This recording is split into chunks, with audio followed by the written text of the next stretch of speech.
ನಮಸ್ಕಾರ. ಕನ್ನಡ ಒನ್ನೆಗೆ ಸ್ವಾಗತ. ನಾನು ನಿಮ್ಮ ಭಾಗ್ಯನಾರಾಯಣ ಬುಗ್ಗವರಪು. ಅಯೋಧ್ಯೆಯಿಂದ ಇಡೀ ಜಿಲ್ಲೆಯಿಂದಾನೆ ಒಬ್ಬೊಬ್ಬ ಮುಸ್ಲಿಮ್ನು ಹೊರಗಡೆ ಹಾಕೋದು ಅಂತ ಕೆಲಸ ನಡೀತಾ ಇದೆ. ಹೊರಗಡೆ ಹಾಕ್ತೀವಿ, ಒಬ್ಬರನ್ನೂ ಇರಕ್ಕೆ ಬಿಡಲ್ಲ ಹೀಗಂತ ಬೋಗಳಿದ್ದು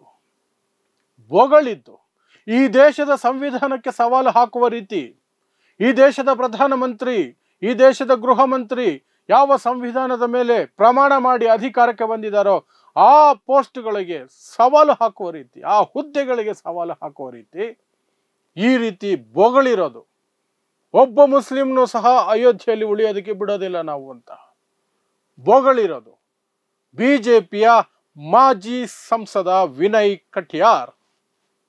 ಅವನು ನೇರವಾಗಿ ಕ್ಯಾಮರಾಗಳ ಮುಂದೆ ಹೇಳ್ತಿದ್ದಾನೆ. ಅಂದ್ರೆ ಇಡೀ ಪ್ರಜಾಪ್ರಭುತ್ವ ವ್ಯವಸ್ಥೆಗೆ ಸವಾಲು ಹಾಕ್ತಾ ಇದ್ದಾನೆ, ಈ ದೇಶದ ಸಂವಿಧಾನಕ್ಕೆ ಸವಾಲು ಹಾಕ್ತಿದ್ದಾನೆ. ಯಾಕಂದ್ರೆ ಈ ದೇಶದ ಸಂವಿಧಾನ ಯಾರಿಗೆ ಬೇಕಾದ್ರೂ ಎಲ್ಲೇ ಬೇಕಾದರೂ ವಾಸಿಸುವ ಹಕ್ಕನ್ನ ಕೊಟ್ಟಿದೆ. ಆ ಹಕ್ಕನ್ನ ನಾವು ಧಿಕ್ಕರಿಸ್ತೀವಿ, ನಾವು ಕೇರ್ ಮಾಡಲ್ಲ ಈ ದೇಶದ ಸಂವಿಧಾನಕ್ಕೆ ಅಂತ ಈ ವಿನಯ್ ಕಟಿಯಾರ್ ಅನ್ನುವಂತಹ ಕಮಂಗಿ ಮಾತಾಡಿದ್ದಾನೆ. ಯಾರು ಇವನು ವಿನಯ್ ಕಟಿಯಾರ್? ಮತ್ತೆ ಇವನದು ಬಾಬ್ರಿ ಮಸೀದಿ ಧ್ವಂಸದಲ್ಲಿ ಇವನ ಕೈವಾಡ ಏನು ಅದನ್ನು ಸಹ ವಿವರಿಸ್ತೀನಿ. ಮತ್ತು ಏನು ಅವನು ಹೇಳ್ತಿರುವಂತಹದ್ರ ಬಗ್ಗೆ ವಿವರವಾಗಿ ತಿಳಿಸುವಂತ ಪ್ರಯತ್ನವನ್ನು ಮಾಡ್ತೀನಿ. ಮೊದಲಿಗೆ ನಿಮಗೆ ಗೊತ್ತಿರೋ ಹಾಗೆ ದೇವರು ಹೇಳಿದಂತೆ ನಾನು ತೀರ್ಪನ್ನು ಕೊಟ್ಟಿದ್ದೇನೆ ಅಂತ ಮಾಜಿ ಮುಖ್ಯ ಜಸ್ಟಿಸ್, ಚೀಫ್ ಜಸ್ಟಿಸ್, ಮುಖ್ಯ ನ್ಯಾಯಮೂರ್ತಿ, ಸುಪ್ರೀಂ ಕೋರ್ಟ್ ಮುಖ್ಯ ನ್ಯಾಯಮೂರ್ತಿ ಚಂದ್ರಚೂಡ್ ಅವರು ರಿಟೈರ್ಮೆಂಟ್ ಆದ್ಮೇಲೆ ಹೇಳಿದ್ರು. ಅಲ್ಲಿಗೆ ಅರ್ಥ ಆಗುತ್ತೆ ನಿಮಗೆ ತೀರ್ಪು ಯಾರ ಪರವಾಗಿ ಯಾಕೆ ಬಂತು, ಏನು ಬಂತು ಅಯೋಧ್ಯೆ ವಿಚಾರದಲ್ಲಿ, ಬಾಬ್ರಿ ಮಸೀದಿ ವಿಚಾರದಲ್ಲಿ ಅಂತ. ಸೊ ಬಾಬ್ರಿ ಮಸೀದಿ ಜಾಗದಲ್ಲಿ ಈಗ ದೇವಸ್ಥಾನನು ಕಟ್ಕೊಂಡಿದ್ದಾರೆ. ಈಗ ನೆಕ್ಸ್ಟ್ ಲೆವೆಲ್ಗೆ ಹೋಗಿದ್ದಾರೆ. ಏನು ಅಂದ್ರೆ ಮುಸ್ಲಿಮರನ್ನ ಅಲ್ಲಿಂದ ಓಡಿಸ್ಬಿಡ್ಬೇಕು. ಇಡೀ ಅಯೋಧ್ಯೆಯಲ್ಲಿ ಮುಸ್ಲಿಮರನ್ನ ಇಡೋದಕ್ಕೆ ಬಿಡಬಾರ್ದು. ಯಾಕೆಂದ್ರೆ ಅಯೋಧ್ಯೆಯಲ್ಲಿ ಬಿಜೆಪಿ ಅಭ್ಯರ್ಥಿ ಸೋತ್ ಹೋಗ್ತಾನೆ. ಬಿಜೆಪಿ ಅಭ್ಯರ್ಥಿ 2024 ಲೋಕಸಭಾ ಚುನಾವಣೆಯಲ್ಲಿ ಬಿಜೆಪಿ ಅಭ್ಯರ್ಥಿ ಸಮಾಜವಾದಿ ಪಕ್ಷದ ದಲಿತ ಅಭ್ಯರ್ಥಿಯಿಂದ ಸೋತ್ ಹೋದ. ಆ ಸಿಟ್ಟಿದೆ ಅವರಿಗೆ, ಆ ಸಿಟ್ಟಿದೆ. ಅದಕ್ಕೆ ಮುಸ್ಲಿಮರನ್ನ ಹೊರಗೆ ಹಾಕ್ಬಿಡ್ಬೇಕು, ಅಯೋಧ್ಯೆಯಿಂದಲೇ ಮುಸ್ಲಿಮರನ್ನ ಹೊರಗೆ ಹಾಕ್ಬಿಡ್ಬೇಕು ಅಂತ ಪಟ್ಟು ಹಿಡಿದು ಕೂತಂಗಿದೆ. ಈಗ ಅದಕ್ಕೆ ಪೂರಕವಾಗಿ ಇವನೊಂದು ಹೇಳಿಕೆಯನ್ನು ಕೊಡ್ತಾನೆ. ಇವನು ಹೇಳಿಕೆಯಲ್ಲಿ 2 ವಿಚಾರ ಇದೆ. ಒಂದು, ಒಬ್ಬರನ್ನೂ ಬಿಡದೆ ಹೊರಗಾಗ್ತೀವಿ ಅನ್ನೋದಾದ್ರೆ, ಇನ್ನೊಂದು ನಾವು ಅಲ್ಲಿ ಕೆಲಸವನ್ನ ಆಲ್ರೆಡಿ ಮಾಡಿದೀವಿ, ಒಬ್ಬೊಬ್ಬರನ್ನೇ ಕಳಿಸ್ತಾ ಇದ್ದೀವಿ ಅಂತ. ಹಾಗಾದ್ರೆ ಅಲ್ಲಿನ ವ್ಯವಸ್ಥೆ ಏನ್ ಮಾಡ್ತಿದೆ, ಆಡಳಿತ ವ್ಯವಸ್ಥೆ ಏನ್ ಮಾಡ್ತಿದೆ, ಪೊಲೀಸರು ಏನ್ ಮಾಡ್ತಿದೆ, ಸಂವಿಧಾನ ಇದೆಯಾ ಇಲ್ವಾ ಅಯೋಧ್ಯೆಯಲ್ಲಿ? ಇಷ್ಟಕ್ಕೂ ಇಷ್ಟೆಲ್ಲ ಬೊಗಳಿದ್ದಾನಲ್ಲ ಇವನು, ಈ ಅಯೋಗ್ಯ ಮಾಜಿ ಸಂಸದ, ಬಿಜೆಪಿಯ ಮಾಜಿ ಸಂಸದ ವಿನಯ್ ಕಟಿಯಾರ್. ಇವನು ಯಾರು ಗೊತ್ತಾ? ಇವನು ವಾಜಪೇಯಿ ಆಪ್ತ.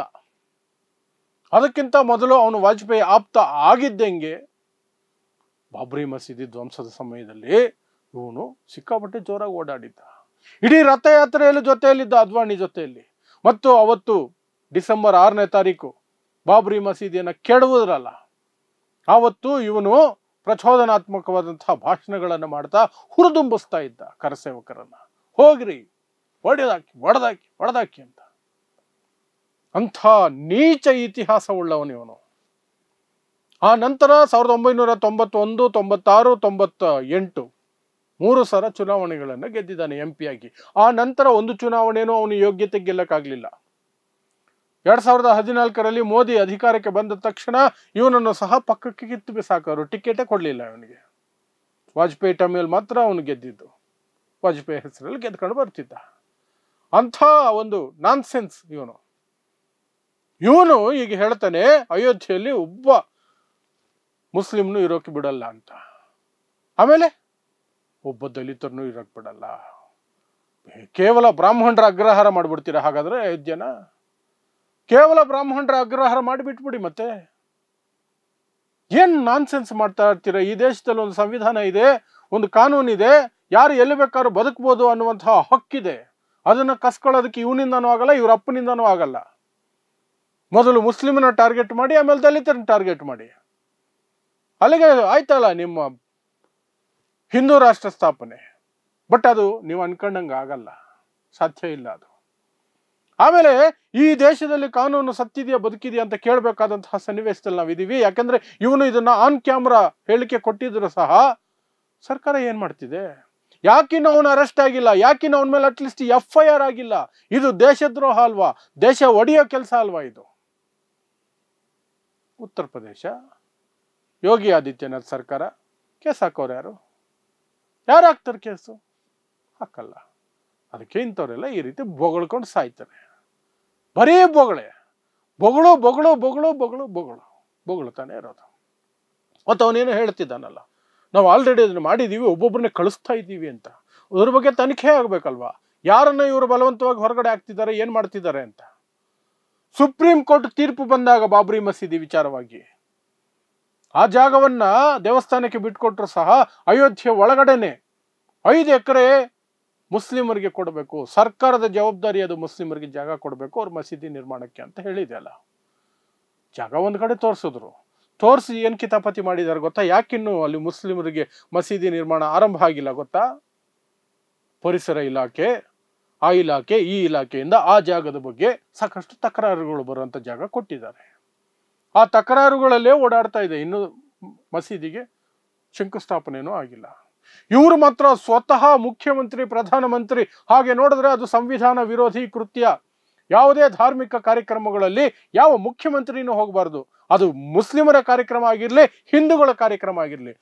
ರಾಜಕಾರಣಿಗಳು ಅವರು ವೈಯಕ್ತಿಕವಾಗಿ ಏನು ಬೇಕಾದ್ರೂ ಮಾಡ್ಕೋಬಹುದು, ಆದರೆ ಮುಖ್ಯಮಂತ್ರಿ, ಪ್ರಧಾನಮಂತ್ರಿಗಳಾಗಿದ್ದಾಗ ಅವರು ಎಲ್ಲರ ಪ್ರತಿನಿಧಿಗಳು.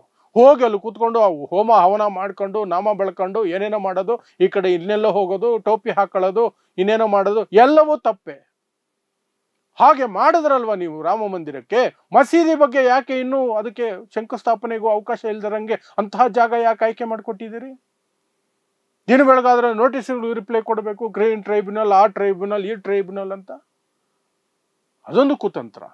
ಎಲ್ಲ ಕುತಂತ್ರಗಳೇ ಇವ್ರದ್ದು. ಯಾವುದು ನೇರವಾಗಿ ಮಾಡುವಂತಹ ಧೈರ್ಯ ಒಬ್ಬರಿಗೂ ಇಲ್ಲ. ಎಲ್ಲ ಅಡ್ಡದಾರಿಯಲ್ಲಿ ಏನೋ ಒಂದು ಮಾಡಿ ಬಿಸಾಕೋದು. ಸೊ ಇದಿಷ್ಟು ಅಯೋಧ್ಯೆಯಿಂದ ಬರುತ್ತಿರುವಂತಹ ಸುದ್ದಿ. ಅಯೋಧ್ಯೆ ಇಡೀ ಜಿಲ್ಲೆಯಲ್ಲಿ ಮುಸ್ಲಿಮರನ್ನ ಇರೋದಕ್ಕೆ ಬಿಡಲ್ವಂತೆ. ಅಷ್ಟು ಹೇಳಿದ ಮೇಲೂ ಸರ್ಕಾರ ಕತ್ತೆ ಕಾಯ್ಕೊಂಡು ಸುಮ್ಮನಿದೆ. ನಾನ್ಸೆನ್ಸ್. ಈ ದೇಶದ ಸಂವಿಧಾನ ಏನೇ ಆಗ್ತಿದ್ರು ಸಹ ನೋಡ್ಕೊಂಡು ಸುಮ್ಮನೆ ಇರ್ತಾರಲ್ಲ ಅಯೋಗ್ಯರು. ಆಮೇಲೆ ಮಾತೆತ್ತಿದ್ರೆ ಸಂವಿಧಾನ ನೆನೆಸ್ಕೊಳ್ಳೋದು, ಬಾಬಾ ಸಾಹೇಬ್ ನೆನೆಸ್ಕೊಳ್ಳೋದು, ಮೋದಿ ಮೊಸಳೆ ಕಣ್ಣೀರು ಸುರಿಸೋದು. ಅಯ್ಯೋ ಸಂವಿಧಾನ, ಅಯ್ಯೋ ಅಂಬೇಡ್ಕರ್. ನಾಚಿಕೆ ಆಗಬೇಕು ಇಡೀ ವ್ಯವಸ್ಥೆಗೆ, ನಾಚಿಕೆ ಆಗಬೇಕು. ನೋಡ್ತಾ ಇರಿ ಸಮಾಜಕ್ಕಾಗಿ ಕನ್ನಡ 1 ನ್ಯೂಸ್. ನಮಸ್ಕಾರ.